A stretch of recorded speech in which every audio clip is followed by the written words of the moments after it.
Sommes-nous dans un cauchemar éveillé ou dans un rêve? Avons-nous la possibilité de créer, d'avancer?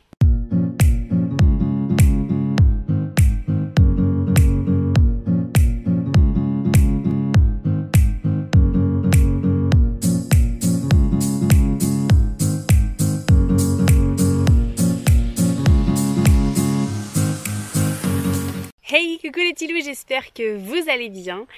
Alors aujourd'hui je vous retrouve pour la seconde vidéo. La première c'était sur le port du masque, nos libertés, notre choix à porter ou non le masque. Et je vous donnais un petit peu mon avis et quelques sources. Enfin voilà, je vous invite à aller voir la vidéo pour que vous puissiez vous faire votre idée et puis aller chercher par vous-même après vos propres sources et vous faire votre propre avis et opinion, choix, tout ça. Donc là aujourd'hui on va un peu plus parler du fait de se laver les mains, de laver un peu tout ce que les gens touchent, enfin aseptiser tout, et des distanciations sociales. C'est pas facile à dire en plus. Donc comme la dernière fois je vais vous lire une partie et puis après je vais compléter à cœur ouvert, voilà, sans avoir rien écrit, rien préparé, je vais juste compléter ce que j'ai écrit. J'ai pas écrit grand chose là-dessus, mais voilà, pour moi c'est déjà quelque chose à évoquer avec vous sur cette chaîne. Et n'hésitez pas aussi à partager votre opinion, vos avis dans la bienveillance. Même si votre avis est opposé au mien, il n'y a pas de problème tant que c'est fait dans la bienveillance et tant que c'est constructif et que c'est pas juste de l'insulte, puisque dans ce cas-là on n'avance pas et ça n'est pas utile. Donc je vais vous lire, c'est parti. Nous voulons par peur ou respect des règles ou encore par altruisme, donc porter des masques. Ça, c'était pour la première vidéo. Mais on veut également avoir une hygiène qui va au-delà de la raison. Nous cherchons à aseptiser notre corps et notre environnement. Nous acceptons également les distanciations sociales annoncées. Aseptiser est-il vraiment bénéfique pour notre environnement, les produits chimiques, ou pour notre système immunitaire? En présence de microbes internes, externes, notre système immunitaire se renforce. Notre corps est parfait, mais est fainéant. Si nous vivons dans un corps et un environnement complètement aseptisé, notre système immunitaire sera de plus en plus faible. Car là où il y a de la vie, il y a de la force.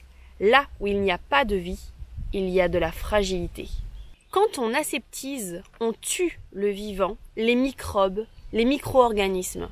Nous avons tort de vouloir vivre dans un monde trop aseptisé. Les microbes stimulent le système immunitaire. Il sera plus à même de s'adapter et de se renforcer. Cela nous stimule et protège d'allergies également.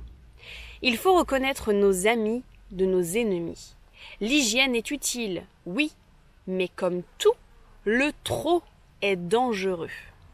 La distanciation sociale, la grande blague, est essentiellement pour nous rendre fous et de jolis petits moutons asservis à se placer derrière des lignes de distanciation dans les magasins, dans des ronds dessinés à la craie, dans les écoles, ou encore éloigner les tables d'1 mètre dans les restaurants. C'est une blague. Dans quel système sommes-nous pour être asservis et accepter tout cela? Sommes-nous devenus des robots? Nous obéissons sans réfléchir, sérieusement? Avons-nous conscience de cette servitude? Si nous réfléchissons un petit peu, la distanciation sociale, le masque et le confinement, les trois sont-ils nécessaires? Si certains fonctionnaient vraiment, est-ce qu'on aurait besoin des trois? J'aimerais vous apporter une source qui est Mika Deniso. C'est une chaîne, un monsieur qui a analysé les 14 points d'Aurélien Barraud. Et je vous le mets dans la barre d'infos. Il fait des contre-arguments. Il prend les points un à un et puis il donne des sources, son opinion et son avis. Et je trouve ça plutôt intéressant à vous après de voir. Je ne sais pas si vous avez également vu les 14 points d'Aurélien Barraud ils étaient en faveur de toutes les mesures prises en ce moment, que ce soit le port du masque, que ce soit le fait de se protéger et protéger les autres. Je vous inviterai vraiment à aller voir la vidéo d'Aurélien, comme ça vous aurez de toute façon les deux, et puis vous pouvez taper sur internet Aurélien Barraud, vous aurez également les 14 points qu'il a écrits, c'est facile à trouver. Sur ce sujet-là, j'ai écrit seulement ces petits paragraphes. J'en ai pas écrit des pâtés, mais pourtant, c'est déjà une belle intro, ou en tout cas, voilà, je trouve que c'est une blague en fait, c'est une grande blague dans laquelle on vit. Je trouve que toutes ces mesures nous divisent, nous éloignent. Je voudrais vous parler encore une fois, comme dans la première vidéo, de mon métier. Vous donner une situation, en tout cas, enfin voilà, vous montrer que dans mon métier, ça peut être compliqué tout ça. Même si je pense que dans beaucoup de métiers en ce moment, c'est vraiment compliqué. Et moi, il est vrai que en tant que chanteuse, on ne me demande absolument pas de porter un masque pour chanter, bien heureusement, parce que, déjà je ne souhaiterais pas, mais comment chanter avec un masque ? C'est compliqué. Déjà, comment respirer avec un masque ? C'est compliqué pour tout le monde, mais chanter, je veux bien, mais non, je veux pas. Voilà, donc déjà, moi j'ai cette contrainte en moins. Par contre, ce que je retrouve, c'est que les personnes qui assistent à nos spectacles, eh bien, nous, on fait de la déambulation à travers les gens, c'est très intimiste, on parle aux gens, on fait de l'humour, on parle avec on chante vraiment des textes de chansons qui parlent en fait, voilà, qui ont vraiment un sens soit drôle, soit impactant, soit on peut avoir des messages puissants dans certaines chansons qu'on a envie de faire passer. Et donc on a envie d'être proche des gens, et c'est vrai que parfois on va prendre une personne précisément et lui parler à travers la chanson, ou alors un groupe, voilà, enfin, c'est-à-dire que on va essayer de s'approcher des autres. Mais quand on parle aux autres et que la personne par exemple nous répond et qu'elle porte un masque, c'est hyper difficile de comprendre ce qu'elle dit. Et donc l'interaction elle est beaucoup plus complexe, parce que normalement si je chante moi une chanson, je vais pas m'arrêter, mettre pause à la chanson, puisque nous sommes son bon son, mais demander alors vous avez dit quoi, enfin voilà, c'est un peu compliqué, l'interaction est vraiment plus difficile. Et puis il y a plein de personnes aussi qui aimeraient, et j'en fais partie, qui aimeraient pouvoir continuer à toucher les gens, danser avec les gens. Quand on fait par exemple des rondes pour faire des danses bretonnes, on se tient les mains à l'origine. Bon là on le fait sans se tenir les mains, je trouve ça vachement moins... le partage est différent, en tout cas. Je dis pas qu'il y a aucun partage, parce qu'on a passé des moments très sympas avec les gens, et les gens ont passé des très bons moments avec nous, en tout cas c'est le retour qu'on a eu. Mais c'est loin de ce qu'on aime faire, et c'est loin du partage qu'on aimerait avoir encore avec les autres. On aimerait bien que ça soit beaucoup plus. Et je trouve que ce partage-là, on en a besoin dans nos vies, et donc ça nous... un peu... Il y a une petite amertume et un petit... c'est pas une petite d'ailleurs, c'est une grosse frustration du fait qu'on puisse pas toucher, qu'on doit être à distance, que les gens portent des masques. Vous voyez, il y a vraiment une division qui se fait déjà rien qu'avec ça, sans pour autant que la personne ait envie ou n'ait pas envie en fait. Il y a déjà ça qui nous sépare et qui reste compliqué. Voilà. Mais après, je veux pas dire qu'il n'y a pas de partage et que je suis pas heureuse de reprendre les prestations, parce que c'est pas vrai. J'ai passé de super prestations quand même avec les gens qui étaient très très contents d'avoir du spectacle vivant. Mais voilà, j'aimerais bien que tout ça se casse, voilà, et que on retrouve vraiment ce partage-là en puissance, parce que je trouve que ça remet du baume au cœur, et on est des êtres vibratoires, énergétiques, et quand il y a des belles énergies, bien sûr, ça peut transpercer les masques, ça peut transpercer ces distanciations, mais je trouve quand même qu'il y a toujours quelque chose qui est cassé. Et voilà, c'est assez frustrant pour moi. Voilà. Et peut-être que tous les artistes ne le vivent pas comme ça. Mais de mon côté, c'est voilà, je le vis comme ça. Je trouve ça bien, mais il y a quelque chose voilà qui est dommage. Vous avez compris. J'en ai pas vraiment parlé, ou en tout cas très peu. Je trouve que dans cette crise, il y a beaucoup d'accusations. Et en fait, moi je ne veux pas accuser les gens qui portent le masque ou les gens qui respectent. Mais j'aimerais aussi qu'on n'accuse pas les autres qui décident de ne pas porter le masque ou de ne pas forcément respecter et d'être plutôt dans la désobéissance citoyenne. Hein. On peut vraiment appeler ça comme ça, parce que le but n'étant pas juste de refuser pour refuser, mais de pouvoir porter un message et d'essayer de changer les choses à sa manière, en pensant que c'est une manière qui va peut-être être bon pour les autres. C'est ça de la désobéissance civile, c'est pas juste de vouloir contrer et d'être dans l'affront, non, c'est d'essayer de vouloir avoir un mieux, essayer de changer la tendance, et d'avoir quelque chose de plus sensé avec ses valeurs et son sens du bien-être et son sens de la justice aussi, parce que moi, tout ce qui se passe, c'est que je trouve ça injuste en fait. Il y a une réelle privation de liberté, ça j'en parlais dans les masques. Et moi, à vrai dire, c'est ce qui m'embête le plus. Et vous voyez, je suis un peu comme tous les êtres. J'ai mes moments up et j'ai mes moments down.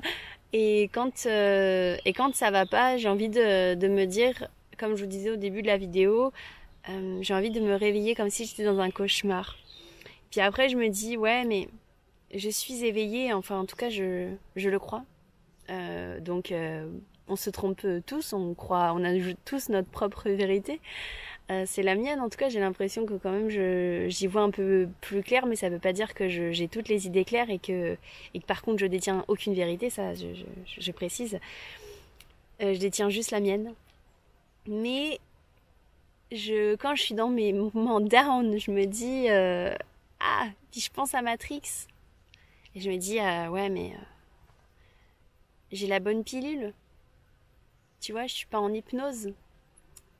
Je sais, j'essaye de me renseigner, j'essaye de comprendre ce qui se passe. Je suis pas là à juste accepter tout ce qui se passe sans pour autant me poser une question, de me dire est-ce que c'est normal ce qui se passe?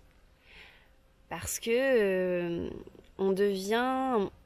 ça devient normal. Celui qui ne porte pas de masque n'est pas normal, puisqu'il est obligatoire. Et celui qui en porte est quelqu'un de normal et de respectueux et qui, voilà, il montre une sécurité. Voilà, quand j'entends des personnes dire, je me rappelle sur France Inter, il y a une personne qui disait oui, quand je rentre chez mon coiffeur et que il met en place tout ce qu'il faut, en fait, toutes les mesures, je me sens en sécurité. Soit disant que, du coup, si il n'y a pas ces mesures, que tu te laves pas les mains 40 000 fois par jour par un gel qui te démonte les mains, qui t'assèche les mains, qui t'aseptise tout, un masque qui va t'empêcher de bien respirer, et de pouvoir communiquer correctement avec la personne, de pouvoir voir son sourire, de pouvoir entendre correctement ce qu'elle dit, enfin bref.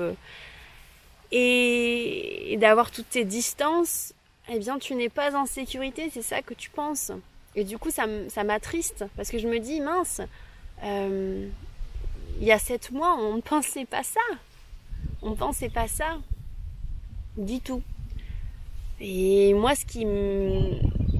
je me sens personnellement pas du tout en sécurité quand je me retrouvais, parce que là maintenant avec les masques obligatoires je ne vais plus en magasin parce que je n'accepte pas de le mettre, mais je me sentais dans un espèce, et c'est pas péjoratif pour les hôpitaux psychiatriques, mais en plus c'est même faux parce que ça se passe pas comme ça en hôpital psychiatrique, mais j'ai l'impression d'être dans un hôpital comme dans une série, comme dans un film, et que du coup tout le monde portait des masques, tout le monde me regardait bizarre parce que moi j'en portais pas, et qu'en gros c'était moi la personne à abattre. C'était mais qu'est-ce qu'elle fout celle-là, tu vois, d'avoir des regards comme ça qui se posent sur toi, mais d'une violence, tu vois, dans leurs yeux, sachant que tu vois que leurs yeux, donc en plus c'est assez bizarre parce que tu vois même pas leur expression faciale entière.